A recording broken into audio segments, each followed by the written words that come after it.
Second reading. Like I need to turn a little bit so I can address you more directly. Our second reading comes from Matthew, chapter 15, 21 to 28, the Canaanite woman's faith. Jesus left that place and went away to the district of Tyre and Sidon. Just then, a Canaanite woman from that region came out and started shouting, "Have mercy on me, Lord, Son of David. My daughter is tormented by a demon." But he did not answer her at all. And his disciples came and urged him, saying, "Send her away, for she keeps shouting after us." And he answered to them, "I was sent only to the lost sheep of the house of Israel." But she came and knelt before him, saying, "Lord, help me." He answered, "It's not fair to take the children's food and throw it to the dogs." She said, "Yes, Lord, yet even the dogs eat the crumbs that fall from the master's table." Then Jesus answered to her, "Woman, great is your faith. Let it be done as you wish." And her daughter was healed from that moment. The gospel of the Lord. Praise to you, Lord Christ.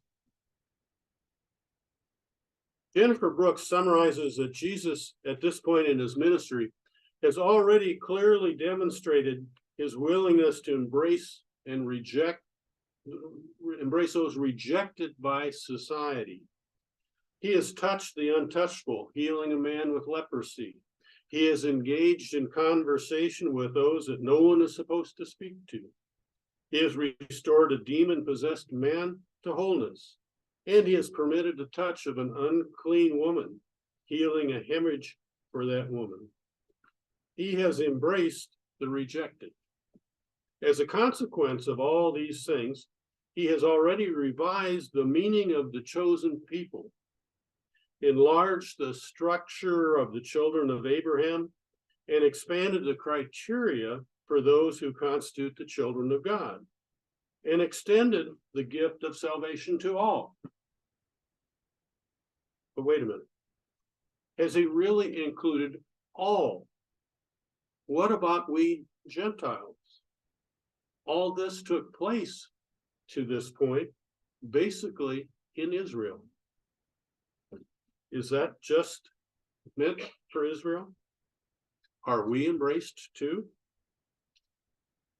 What we are looking at here is how Matthew addresses this issue. At this point in Matthew's gospel, Jesus has traveled into foreign territory, literally outside the bounds of Israel in the district of Tyre and Sidon. It's a transition in the focus of Jesus' ministry and a signal to Matthew's community that what follows will address some of the multiple concerns and questions they have. They are asking questions like, who is Jesus' mission and message for? What does the message ask of our community? The ultimate question for them is just how wide is God's mercy? Our text today is a dramatic and somewhat troubling encounter between Jesus with his disciples and a foreigner. An encounter that intensifies the question for Matthew's community. Through this story, they must face the question and answers implied. In the background around the encounter with this Canaanite woman is deep deliberation among the insiders of the community. It is a debate about the complex relationship between their religious traditions and their practices and the will and God's will. Who is included? On what terms? These are the types of things they are debating. Scholarly consensus holds that Matthew's community that he is writing to was predominantly Jewish converts. That is, it's made up of those who had since birth been formed within the rich tradition of thought and forms and practices of Jewish Israel. They have their understanding of God and God's will for God's people. Now, since God has given, quote, all authority in heaven and earth, unquote, to this resurrected Jesus, those understandings come under scrutiny. This is not a comfortable place to be at when your basics are being challenged. Things have changed and are changing. One cannot help but think of the parallels between those early Christians and those of us who show up online or in our sanctuaries or in our shelter houses today to gather for worship. Rapid change we've experienced have brought our practices under scrutiny. Yet rich traditions and practices have guided not only our campus worship, but also the ways we keep faith, the way we demonstrate our faith in the arena of everyday life. We find that both worship and everyday life are dynamic. Hopefully, they are still tied together. Those same traditions that structure our worship have shaped our perception of the faithful practice in the world, and importantly, our views of the rest of the world. We increasingly have people in that other than us category around us. Far too often, our traditions train us to treat the other with fear and to regard them as questionable or less than, or less than who we, the chosen people, are. Some of us actually get fearful. Fearful tradition keepers in any age are concerned that the interaction with the other will pollute and diffuse our understanding of who we are. Ironically, tradition keeping also is vulnerable to another type of response. A person can judge that there is nothing of value in those old traditions, those old hymns, those old forms of liturgy, and simply walk away like those old traditions are some distracting, useless commodity. Both extreme attitudes, fear and walking away, can restrict faithful obedience to God. We need to be aware of the consequences of those and be realistic that on the one hand, a traditional practice can become ossified and robbing the tradition keeper of the vitality of a living faith. On the other hand, impulsively discarding a tradition can rob one of the nurturing resource of collective and practice wisdom. One needs a trustworthy, authoritative interpreter, leading us to experience obedience to God. Matthew presents Jesus as such a one, a trustworthy, authoritative interpreter. Jesus, for Matthew, is the new Moses. As described earlier in the gospel, he has come not to abolish the law or the prophets, but to fulfill. That big overshadowing question is, what does fulfillment of the Torah look like now in this time? What does Jesus do? Jesus takes his band of followers on a field trip into a foreign land. Think of it as a study abroad program. Tyre and Sidon were port cities of Gentiles. Israel had never conquered these cities. Jesus and his disciples are literally in what for them would have been a foreign country when they encounter the Canaanite woman. There's nothing new in this at first. Jesus' interaction with the Canaanite woman seems to go right along the old script of such interactions between Jews and Gentiles. Given the modern sensibilities we have and expectations of Jesus, this may make us uncomfortable.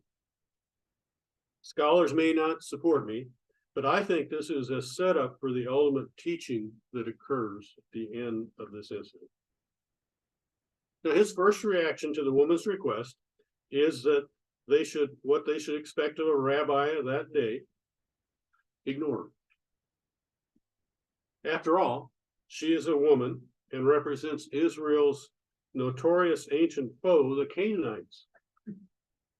Traditional religious practice and prejudices designed to guide Israel's relationship with outsiders and enemies would support Jesus' brusque dismissal of her boldness for addressing him directly and by stating her anxious concern about her daughter. So, first, he gives her the silent treatment. But she persists, and the disciples get annoyed. They tell Jesus, now she's bothering us. Would you please take care of her? She's driving us crazy. Then Jesus responds to the disciples in words that seem to shore up his rabbinic credentials, saying, I was sent only to the lost sheep of the house of Israel. They must be nodding their heads yes. But the interaction only gets more intense when she comes and kneels before him. She looks at him like a dog begging for crumbs from under a table. It is ritualized humiliation. Jesus shrugging dismissal, the disciples complaining that she annoys them, and even an insulting traditional declaration that the mission of God's representative on earth does not include her or her daughter.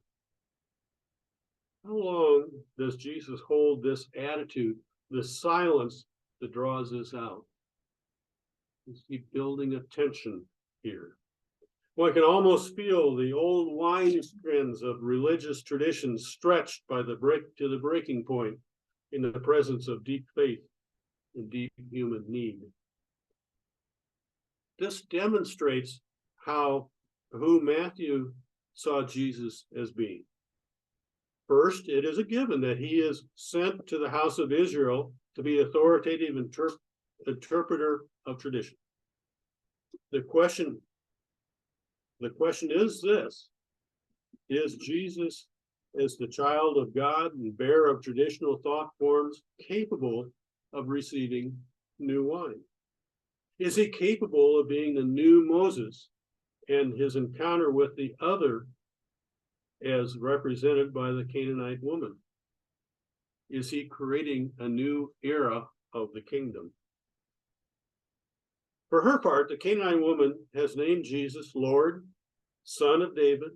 She declares her utter dependence on God's grace. She does everything right according to tradition. Jesus' tradition-shaped heart breaks open. The tension in the encounter is released with a simple declaration: woman, great is your faith. The Son of God tells her, great is her faith. And then he says, let it be done as you wish. The commentator tells us, and the daughter is healed from that moment. Her faith is declared great by Jesus himself. There is new wine in a new inclusive wineskin. Matthew wants to tell us in this story of the Canaanite woman, see what faith and fulfillment look like. It recognizes Jesus as God's agent through whom God makes salvation and justice happen. It also recognizes that Jesus is of Israel and represents a fulfillment of the ancient promise given to the prophet Isaiah for Israel, when the prophet said, I am the Lord, I have called in righteousness, I have taken you by the hand and kept you. I have given you as a covenant to the people, a light to the nations. At this point, Jesus is declaring himself the light to the nations. We can look at this Canaanite woman as one of our ancestors in faith and thank her for her faith and actions. She is a model when in faith she transgresses boundaries imposed not by God, but by religious tradition, practice, and prejudice. She calls upon God's agents, Israel, Jesus, and the church, to act as God's agents. In doing so, she becomes a model light bearer herself. She represents for us the continuing flow of new wine into a continually renewing wineskin. And lastly, she calls us, challenges us to bring light to the nations and to be part of fulfilling God's dynamic promise to all the nations. May we be light to the nations. Amen.